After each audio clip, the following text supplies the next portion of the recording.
최근 독일 경제가 급속히 악화되고 있는 모습입니다. 독일 IFO 경제연구소가 6월 26일 발표한 6월 비즈니스 환경 지수는 5월 91.5포인트에서 88.5포인트로 하락했습니다. 두 달 연속 하락세입니다. 7월 3일에 발표된 독일의 6월 제조업 구매 관리자 지수도 40.6으로 5월 43.2보다 크게 떨어졌습니다. 구매 관리자 지수는 수치가 50보다 높을 경우 제조업 경기가 성장 중임을 나타내고 50 미만일 경우엔 경기가 위축되고 있다는 의미로 해석할 수 있습니다. 독일의 PMI는 지난해 7월 이후 50을 밑돌았는데 이번 수치는 약 3년 만에 최저 수준이었습니다.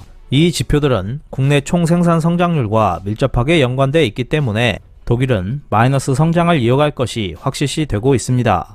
개인 소비 부진도 독일 경제의 발목을 잡고 있습니다. 독일 시장 조사업체 GfK가 6월 28일 발표한 7월 독일 소비자 신뢰 지수는 마이너스 25.4로 6월 마이너스 24.4보다 더 떨어졌습니다. 독일 경제는 지난해 4분기부터 마이너스 성장을 거듭하고 있으며 이미 경기 후퇴에 들어갔습니다. 3분기 연속 호전될 기미가 보이지 않자 전문가들 사이에서는 독일 경제가 하반기에도 위축될 것이라는 전망을 내놓고 있습니다. 공경에 빠진 독일 경제가 동아줄같이 여기고 있는 곳은 중국입니다. 독일 정부가 미국의 뜻과 달리 중국과 관계 강화에 나서고 있는 배경은 독일의 어려운 경제 사정이 있기 때문입니다. 독일은 1990년 이후 구동독에 대한 거액의 지원이 부담이 되어 심각한 경제 불황을 겪었습니다. 당시 유럽의 환자라는 야유를 받았던 독일이지만 러시아에서 파이프라인으로 공급되는 값싼 천연가스를 대량 조달함으로써 어려운 상황을 벗어날 수 있었습니다.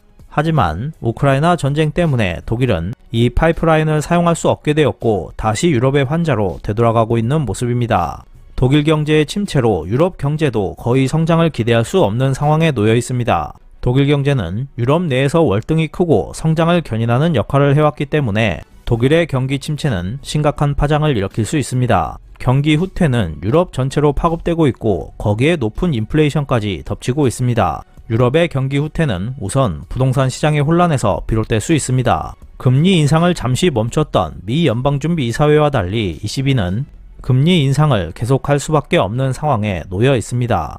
유럽의 급격한 경기 하락과 급격한 금리 인상은 유럽 금융 시스템에 부담을 주고 있습니다. 유럽연합의 금융 리스크 감시 기관인 유럽 시스테믹 리스크 이사회는 6월 29일 유럽의 금융 안정성 위험이 여전히 심각하다고 결론 지었습니다. 유럽은행도 미국 은행과 마찬가지로 높아지는 금리로 인해 어려움을 겪고 있습니다. 앞으로 금리 인상이 계속되면 유럽은행들은 경영 압박을 받게 되겠지만 은행의 가장 큰 리스크는 대출 부실일 것입니다. 미국에서는 상업용 부동산 시장이 문제가 되고 있지만 유럽이 더 심각한 문제를 안고 있는 듯한 모습을 보이고 있습니다. 그 징후가 이미 나타나고 있는 곳은 스웨덴입니다. 거액의 채무 차원에 고전하고 있는 부동산 대기업 SBB에 이어 패스트 파트너도 투자 부적격으로 등급이 하락했습니다. 유럽 시스테믹 리스크 이사회는 유럽 부동산 시장은 한계점을 넘었을 가능성이 있다고 경계하고 있습니다. 일각에서는 유럽 상업용 부동산의 가치는 앞으로 40% 하락할 위험이 있다는 무서운 예측도 나오고 있습니다. 부동산 거품이 무너지면 다음은 항상 금융위기가 왔습니다. 올해 3월 미국 지방은행과 스위스 대형은행의 파산이 잇따랐지만 다행히 금융위기가 발생하지는 않았습니다. 미국과 스위스 당국이 리먼 쇼크 실패를 교훈 삼아 신속하게 대응한 것이 주요했습니다. 미국과 스위스는 자국 정부와 중앙은행의 의사결정만으로 대책을 강구할 수 있다는 제도적 이점이 있었던 점도 간과할 수 없습니다.